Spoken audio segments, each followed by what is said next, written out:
ओम परिवर्तन अध्याय 38 खंड 2 वाचवा. नशा हटवा, देश वाचवा. राष्ट्रासमोर दुसरी गंभीर समस्या आहे नशा. जर नशेच्या पिढीशी झगडणाऱ्या समाजात जाऊन प्रत्येक दार उघडले गेले तर न जाणो अशा किती कहाण्या, किती घटना समोर येतील.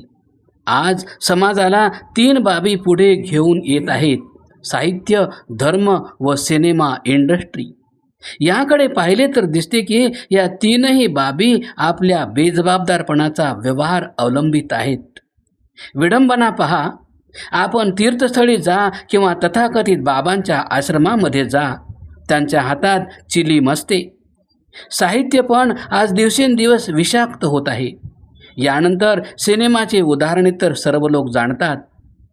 या सर्वांचा बळी आज आमचा युवक वर्ग होत आहे. आजपासून 50 वर्षांपूर्वी कोणी कल्पना केली होती का की आमच्या देशाच्या प्रत्येक 10 ते 20 किलोमीटरच्या परिसरात नशामुक्ती केंद्रे असतील? परंतु आज बनलेली आहेत. कितीही घरांचे दरवाजे वाजवा, कितीही घरांच्या डोरबेल वाजवा, खूप कमी घरे अशी सापडतील ज्या घरामध्ये स्वस्त किंवा महाग नशेचे पदार्थ वापरले जात नसतील. जेथे आजपासून 30 वर्षांपूर्वी नशा करणाऱ्यांना समाज उघडपणे स्वीकारसुद्धा करत नव्हता, परंतु आज पाहावे तर नशा करणाऱ्यांचाच समाज मोठा आकार घेताना दिसत आहे.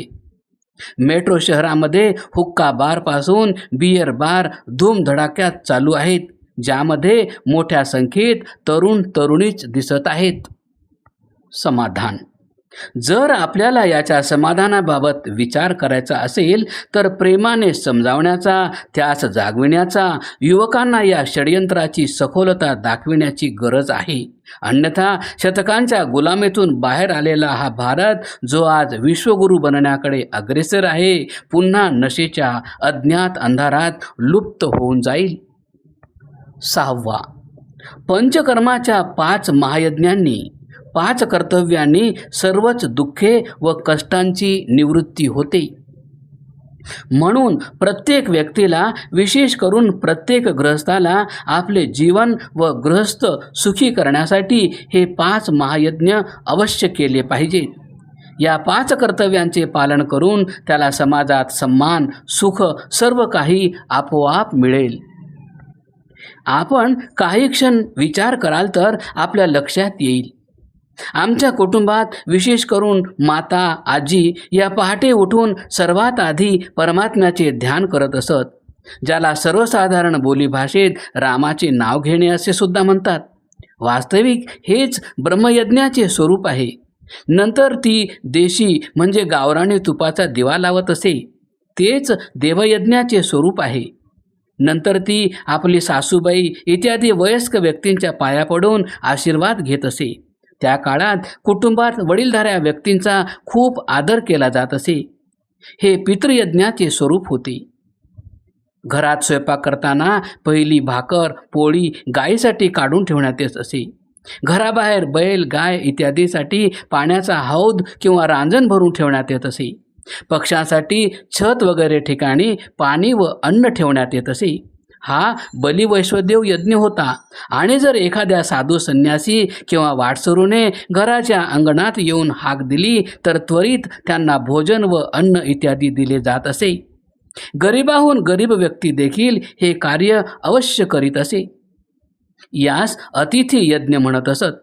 कदाचित त्यांना यांची नावे माहीत नसतील, परंतु ही 5ही कार्ये खूप आवश्यक असत आणि सर्व परिवारामध्ये होत असत.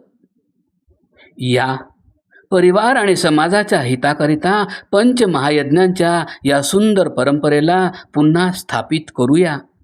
ही 5 कर्तव्ये जीवनात लागू करूया. विश्वास ठेवा, परिवारात प्रेम, सद्भाव वाढेल आणि आपल्याकडे उन्नतीच उन्नती होईल. 7.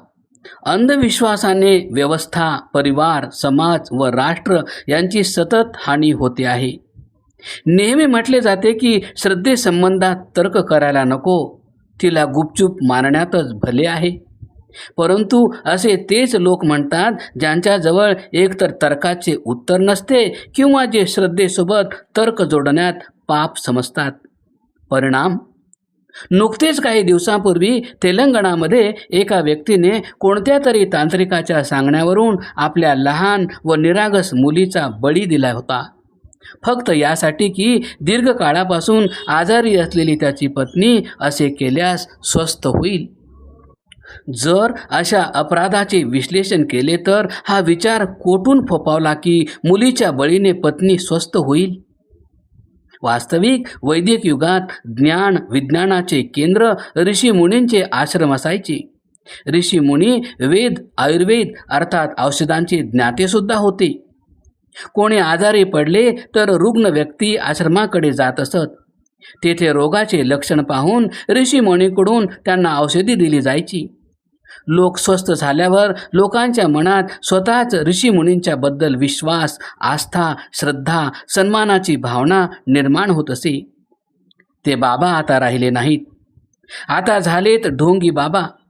सामान्य लोकांचा विश्वास तर टिकून राहिला, पण बाबा बदलले. काही प्रसिद्ध अंधविश्वासांचे अड्डे म्हणा किंवा दुकाने म्हणा आमच्या जवळपासच आहेत. जसे मटकेवाला पीर, तालेवाला पीर, चुडीवाला, बांगडीवाला पीर, भैरवाला दारूचा प्रसाद, कोंबड्याचा बळी, काळी जादू, पीरावर चढवलेली चादर, शनी व मंगळाचा कुंडलीमध्ये प्रवेश, ज्योतिष, भाग्यफळ, तावीज, गंडा धारण करणे आणि न जाणो कितीतरी अंधविश्वास प्रचलित आहेत. परंतु यांची संपूर्ण यादी बनवणे आज कोणाच्याही मर्यादेच्या बाहेर आहे. समाधान, वास्तविक पाहता याचे एकुलते एक समाधान आहे परमपिता परमात्म्याद्वारे बनवल्या गेलेल्या कर्मफळ व्यवस्थेवर पूर्ण विश्वास होणे. अर्थात हा विश्वास होणे की आम्ही जे काही कर्म करू त्याचे फळ निश्चितच परमेश्वर देतील. काहीही हो, कोणताही मनुष्य यापासून वाचू शकत नाही. न कोणता बाबा वाचवू शकत, न कोणता पीर, न मजार, न नदी. म्हणजे परमात्म्याच्या व्यवस्थेपासून कोणीही वाचू शकत नाही. पुजारी असो, बाबा असो किंवा ओझा वा पीर फकीर. जर वाचत असते तर आज कित्येक बाबा स्वतः तुरुंगात शिक्षा भोगत आहेत. काय ते कधी तुरुंगात गेले असते? जो माणूस ही बाब समजेल तो कोणत्याही अंधविश्वासाकडे वळणार नाही. त्याला स्पष्ट दिसू लागेल की हा सगळा बाजार आहे, भीती दाखवून लुटण्याची दुकानदारी आहे. हे लोक सतत भयग्रस्त ठेवू इच्छितात, जेणेकरून तुम्ही नेहमी त्यांच्याकडून सल्ला घेत राहावे आणि तुम्ही आयुष्यभर त्यांचे गुलाम होऊन राहावे. म्हणून पुन्हा विचार करा. 8. एक जुनी म्हण आहे, जसे खावे अन्न तसे बनते मन. ही केवळ एक उक्ती किंवा म्हण नाही आहे, तर ही लिहिण्यामागे एक खूप मोठे विज्ञान, एक तर्क काम करत आहे. वास्तविक पाहता भोजन हे आमच्या शरीराचे इंधन आहे. जसे इंधन भराल तसेच ते चालेल. म्हणजे जे वाहन ज्या इंधनाने चालण्यासाठी डिझाईन केले गेले आणि जर याच्या विपरीत दुसरेच इंधन भराल तर वाहन आज ना उद्या खराब होऊन जाईल. अर्थात पेट्रोलचे वाहन पेट्रोलने चालते व डिझेलचे वाहन डिझेलने. ठीक अशाच प्रकारचे आमचे शरीरही आहे.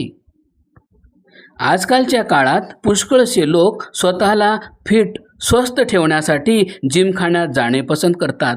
त्यासोबतच जिम ट्रेनरने शिफारस केलेला आहार सेवन करत असतात. बहुतांश जिम ट्रेनर लोकांना चिकन, मटण इत्यादी मांसाहारी भोजनाचा आहार सुचवतात, जेणेकरून त्यांचे शरीर आकर्षक दिसावे.